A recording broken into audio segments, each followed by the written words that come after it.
헤롯 왕의 칼입니다. 우리는 종종 사탄의 존재를 망각하며 살아갑니다. 계시록에서는 사탄을 하늘에서 내쫓긴 용이다고 했습니다.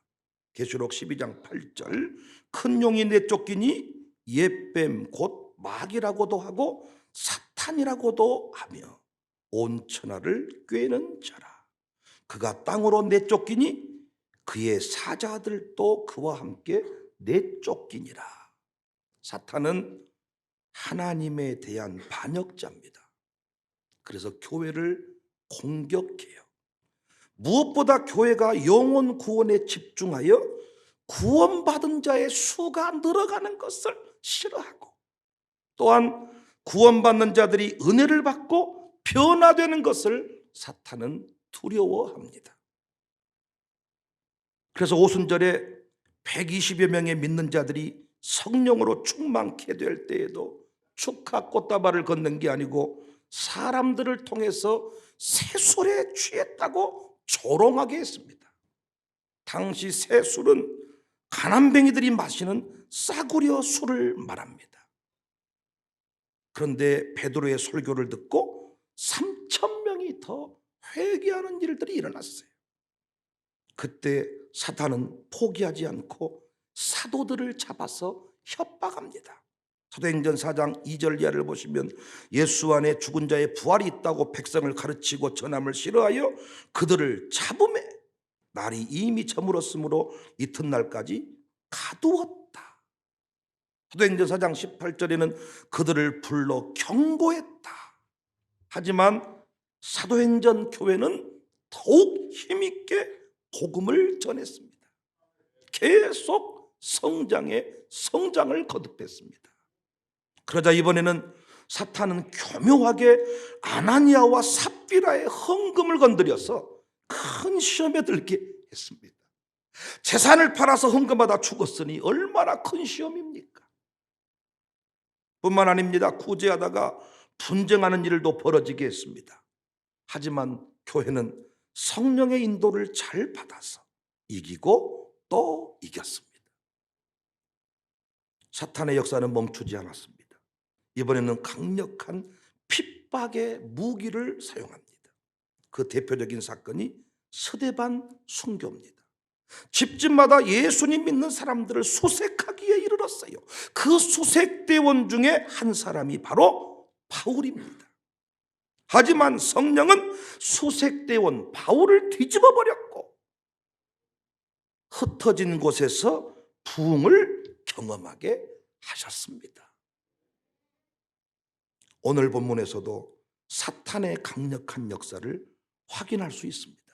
그 역사는 다름 아닌 헤롯이 교회 중에서 몇 사람을 죽이고자 한 거예요. 여기 등장하는 헤롯은 헤롯 대왕의 손자 아그리파 1세를 말합니다. 요세푸스 기록에 의하면 이 헤롯은 굉장히 이중적인 사람이에요. 그는 로마 황제 밑에서 분봉왕 노릇을 하면서 어떻게 하든지 더 많은 영토와 부를 축적하기 위해 헬라 문화를 받아들였던 사람입니다. 유대인들 앞에서는 유대 율법을 철저히 지키는 듯 하면서 이중 플레이를 반복했던 사람입니다. 기독교인을 핍박하는 것도 어떤 철학이 있어서라기보다는 유대인들의 비위를 맞추기 위해서 그렇게 했습니다. 여하튼 사탄은 정치 권력자 헤롯을 통해서 당시 교회의 핵심 지도자 몇 사람을 죽이고자 한 거예요. 그 첫 번째 공격 대상자가 야고보 사도였습니다. 2절, 요한의 형제 야고보를 칼로 죽이니. 야고보 사도가 최초의 순교자가 됩니다. 그런데 당시 유대인들의 관습에 의하면 사형을 집행할 때 칼로 죽이면 안 돼요. 스데반처럼 돌로 쳐 죽여야 돼요. 로마법에 따라서 처벌을 하려면 십자가 형태를 이용한 사형 집행을 해야 됩니다. 그런데 야고보는 참수를 당했어요. 우리가 영화를 너무 많이 봐서 칼로 목을 싹 베면 한 방에 목이 착 잘라지는 것을 보지만은, 여러분 제 머리통만 해도 얼마나 큽니까? 이 머리통을 받치고 있는 이 목뼈가 그렇게 쉽게 잘라지겠어요? 그래서 우리 종종 그 나쁜 놈들이 기독교인들을 핍박하는, 참수하는 그 영상들을 내보내기도 하는데, 거의 도끼로 팍 이 목을 수차례 가격을 해야 목이 잘라지는 거예요. 야고보는 참수했습니다. 왜 참수였을까? 잔인할수록 유대교 신봉자들에게 인기를 얻을 수 있었고, 기독교인들에게는 엄청난 공포를 줄 수 있었기 때문입니다. 여기서 끝이 아닙니다.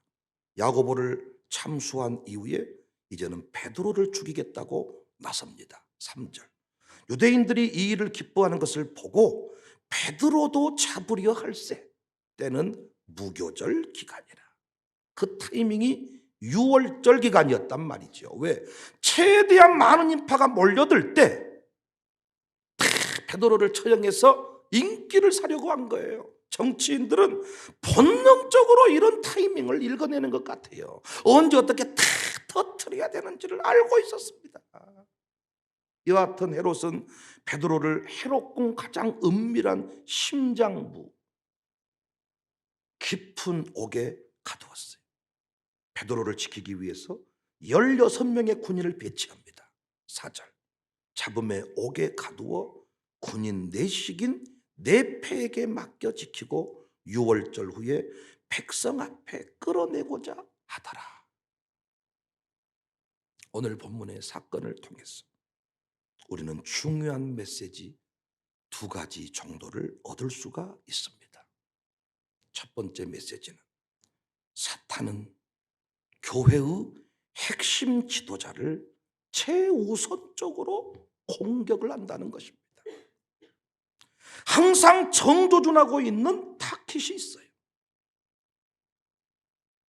오늘 본문에는 그 타깃이 야고보와 베드로였습니다.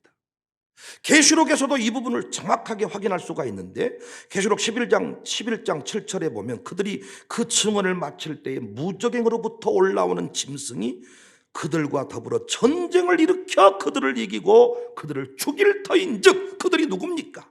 계시록 11장 10절, 이 두 선지자가 이렇게 나오죠. 말씀으로 무장하여 땅에 사는 자들을 구원하는 하나님의 종들을 말합니다. 말씀대로 행하는 진정한 예배자들을 말합니다. 교회 지도자, 하나님의 종들을 말하는데 그들이 죽임을 당한다는 거예요. 그래서 그들이 죽고 난 뒤에 즐거워하고 기뻐하더라는 거예요. 사랑하는 성도님들, 그래서 여러분과 제가 힘써야 할 일이 있습니다. 교회의 핵심 지도자, 하나님의 종들을, 여기 하나님의 종들이라 하면 신학 공부한 목사들만 말하는 게 아니에요. 광주 청사교회 핵심 일꾼들, 선봉에 서서 신자의 영광을 선포하고 이 코로나 시대에도 예배의 영광을 선포하는 자들, 그들을 보호하고 지켜내야 합니다. 집중 엄호를 해서 그 사명을 완수하도록 도와야 돼요. 우리 교회로 치면 주보에 이름 나온 사람들, 양육사와 총무들 너무너무 중요합니다. 용군대 전략실에서 이 명단은 이미 확보해서 관리하는 중에 있어요. 수시로 원수의 불화살을 날리고 칼을 들어서 목을 쳐버려요. 그러니까 우리 당회원들, 우리 양육사들, 총무들, 사역자들 스스로 정신을 차려야 돼. 항상 이 교회가 어려움을 만날 때 누구를 통해 역사하느냐? 담임 목사를 통해서, 당회원들을 통해서, 양육사를 통해서. 새가족들이 늦게 오는 거 별로 담임 목사 마음에 크게 이렇게 마음 상하지 않습니다. 새가족이 조는 거 어떤 의미에서 당연한 겁니다. 나와준 것만도 감사합니다. 그러나 새가족 말고 양육사가, 장로님이 졸고 은혜 받지 못하고 시험 들고 삐치고 목사가 힘들어지는 거예요. 담임 목사가 비틀대잖아요. 교회가 비틀대는 거예요. 당회의 기능이 마비돼 버리잖아요. 교회는 장로교는 끝나버리는 거예요. 서로 이 의식을 가지고 늘 원수의 불화살이 있다. 빨리빨리 정신을 차리고 탁 마귀가 찌면 착착 막아낼 줄 알아야 되는데 이런 감각을 잃어버린 채 살아갑니다. 저는 그래서 우리 교회 중직자와 사역자들, 양육사들을 5대 신앙으로 무장을 시켜요. 주일성수 신앙, 온전한 주일성수, 집중 훈련받는 시간, 오전 예배 드리고 오후에 놀러 다니지 말라는 거예요. 저는 새벽부터 온종일 말씀에 집중하고 의도를 가지고 신자를 만나고 담임 목사와 연결되는 시간, 새벽 기도, 10회 1조 헌금, 교회 사랑, 주회종 영접신앙. 아직도 우리 교회 양육사급 중에서 주회종 존중신앙이 없는 사람 많아.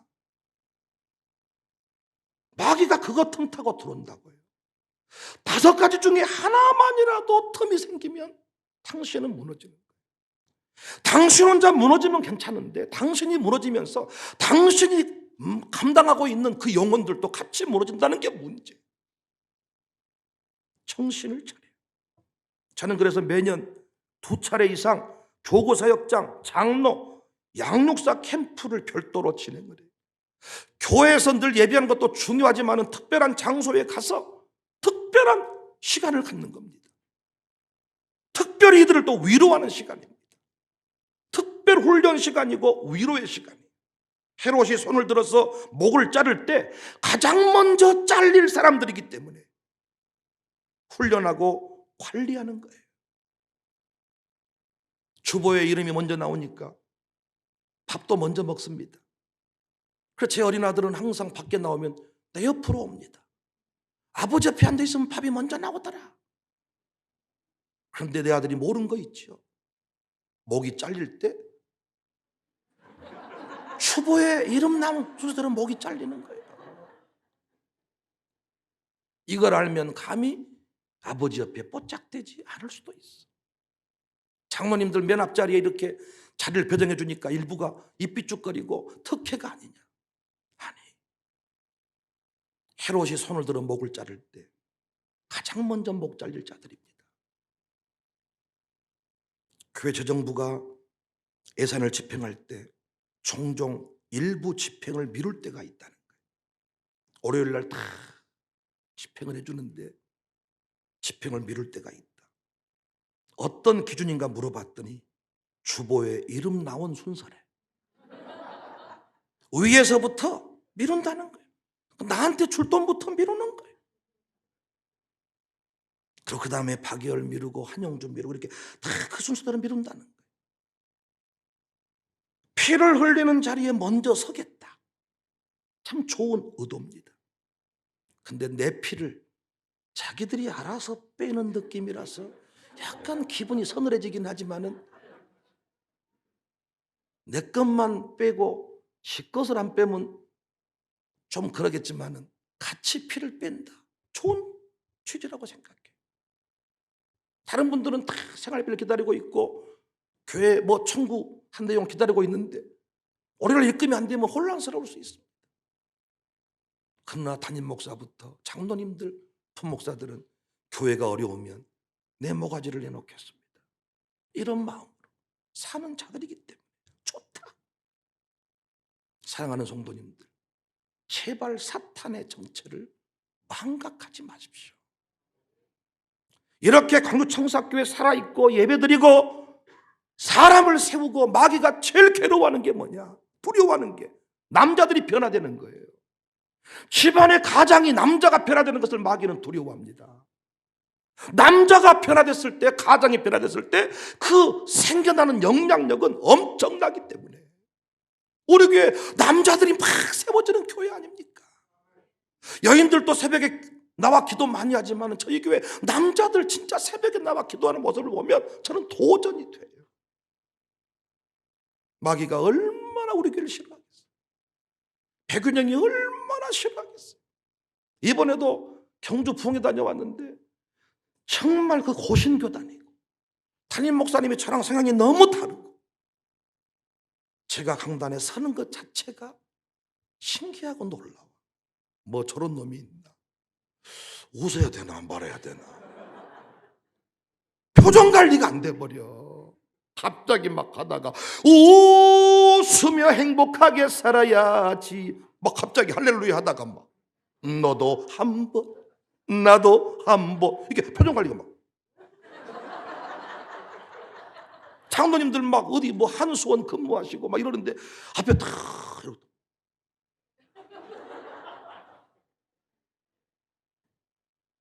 그 담임 목사님이 계속 강조하시는 게 우리 교인들은 부흥회 후에 웃고 부흥회 후에 헌금을 하고 항상 한 템포 넣었다는 거예요. 그 교회도 마지막 부흥회 끝나고 목사님 장로님이 끌어안고 막 서로 그동안의 상처들이 치유가 되고 우리 양계 선생님도 그 교회 자랐는데 그 집회 중에 스스로도 상처가 치유되는 이런 은혜를 받았다. 얼마나 마귀가 싫어하겠습니까? 그래서 장모님들을 통해서요 제 마음을 딱 상하게 만드는 집회 끝나버리는 거예요. 여러분이 저한테 다 지지 문자를 보내고 별일을 다 해도 장로님 한 분하고 마음이 딱 상하면 목회할 마음이 사라져. 1000명이 나를 지지하고 장로 한 사람이 반대해도 목사는 끝내 목회를 내려놓잖아요. 그런데 자기들이 그 위치를 몰라. 어떤 역할을 하고 있는지를 몰라. 항상 사탄은 몇 사람을 공격한다. 교회의 핵심 지도자들을 공격한다.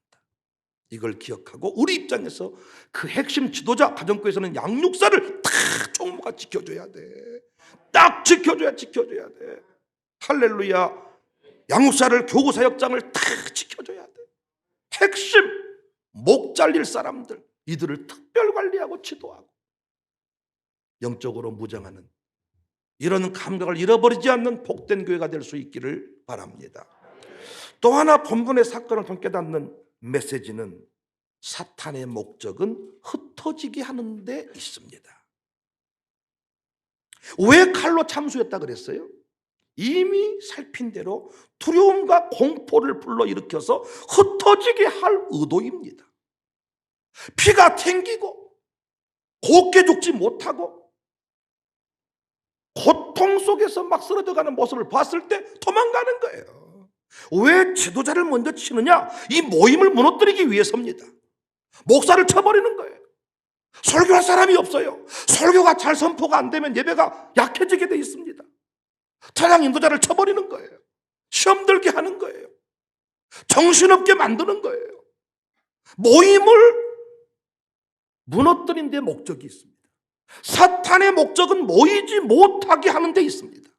생각해보면 얼마나 끔찍합니까? 우리 장로님들이 참수당했대. 내일 새벽 예배 박열 장로님이 안 보여.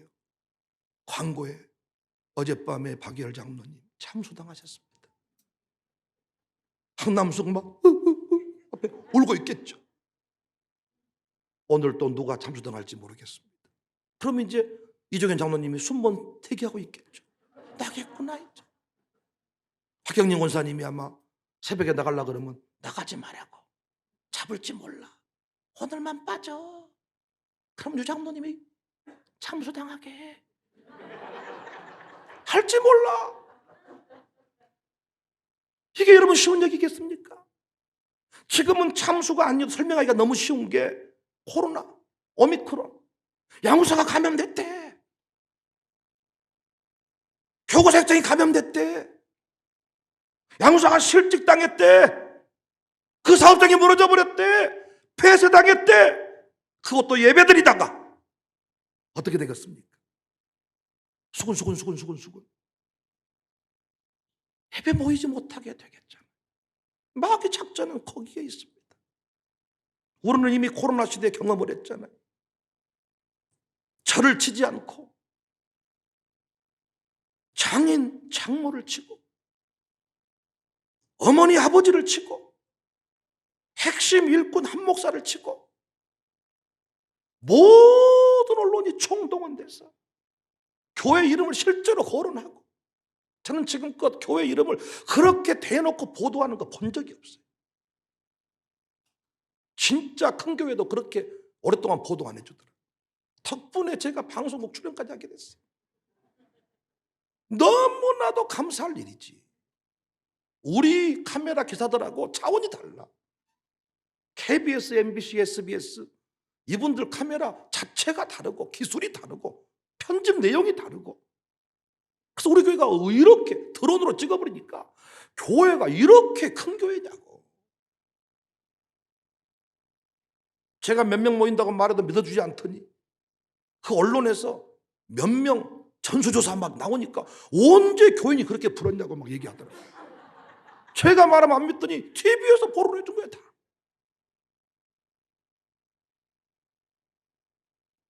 강력한 예배 방해였습니다. 강력한 예배 방해.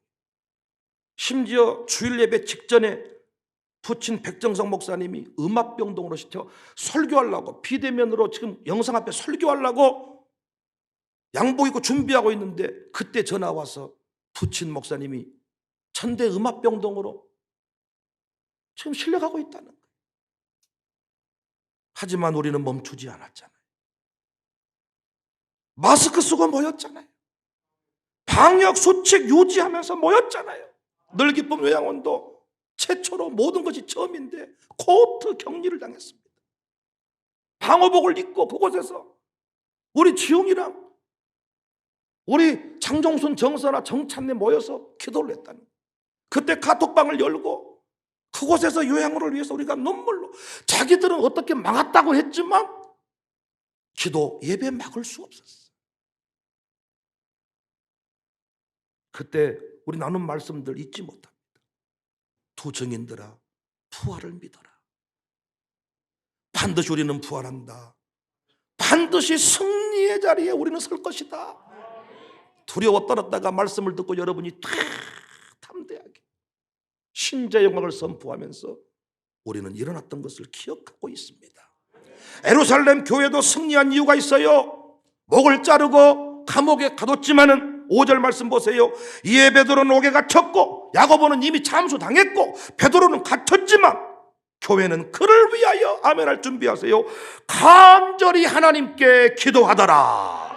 야고보는 죽었고 베드로도 옥에 갇혔으니 이제 그만하자. 담임 목사도 없고 부목사도 없고 장로님들도 다 죽었는데 우리끼리 이 일을 하면 되겠냐? 이제 그만 좀 하자. 이게 아니고 우리 더욱 간절히 하나님께 기도하자. 저는 부흥회 다녀와서 지난 금요일 새벽 예배에 부목사가 설교했고 제가 앞에 나와서 기도를 하는데 난 너무 놀랐습니다. 저는 광주가 그렇게 시끄러운지 몰랐어요.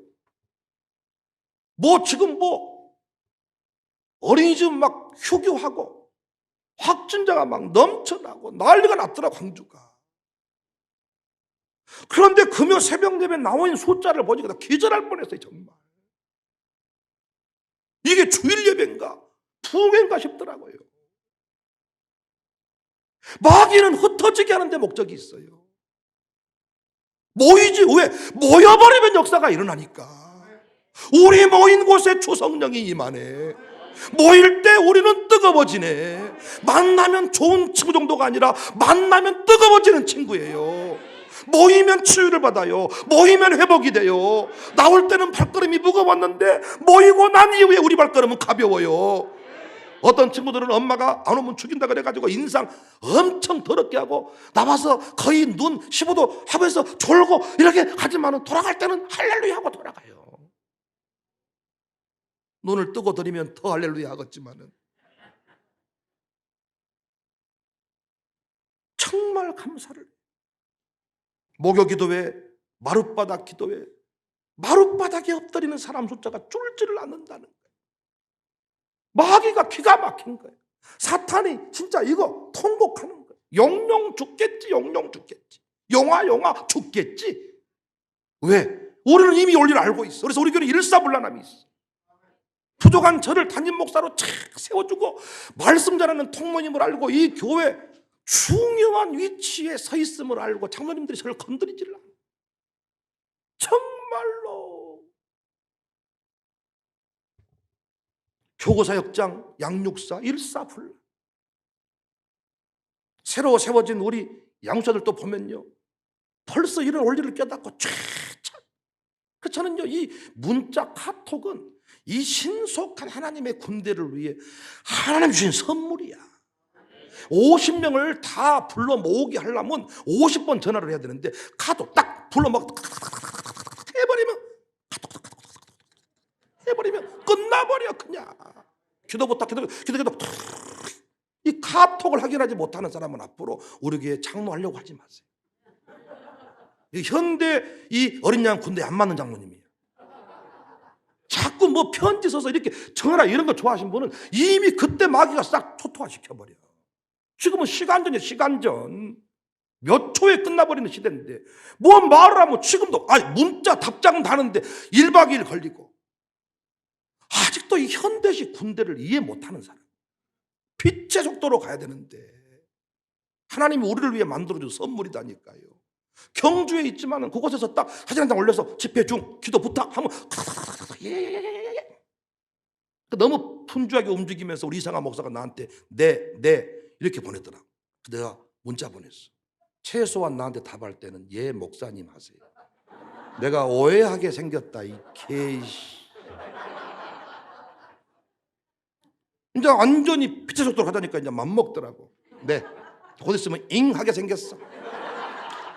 좀 있으면 이제 동그라미 하나. 어떤 분은 점 하나 찍어. 점 하나. 느낌표 찍어버려. 그래도 아무리 바빠도 왜? 예 목사님은 한 번 해놓으면 그 위에 떠. 그거 막 누르면 되는데.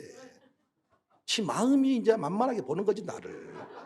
이상아 이 개새 말이야. 스불론 이 납달리.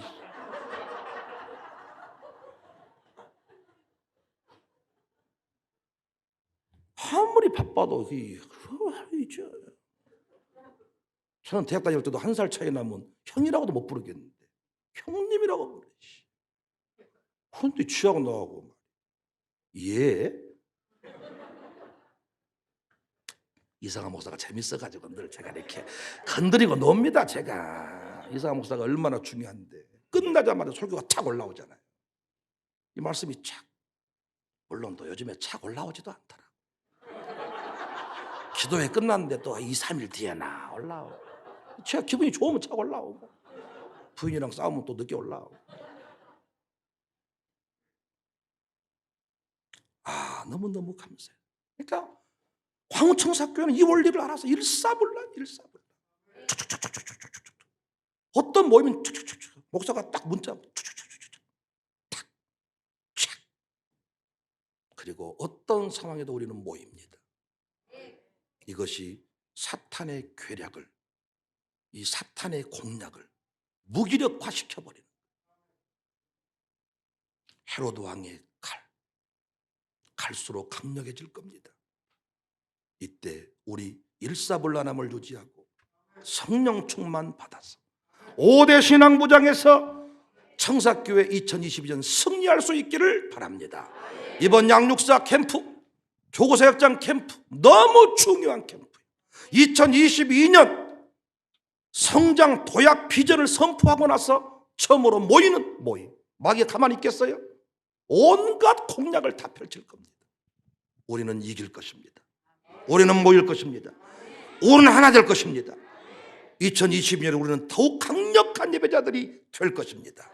최초의 그리스도인이라 이름받은 사람들이 안디옥 교회였다면 우리는 이 시대 예배자라는, 예배에 미친 예배 중독자라는 이름을 끝까지 지킬 수 있기를 주님의 이름으로 축복합니다. 우리들이 싸운 것은 이 아니야. 싸운 것은 육체 아니야. 하나님 깨쳐버리고 죽을 영혼 살리고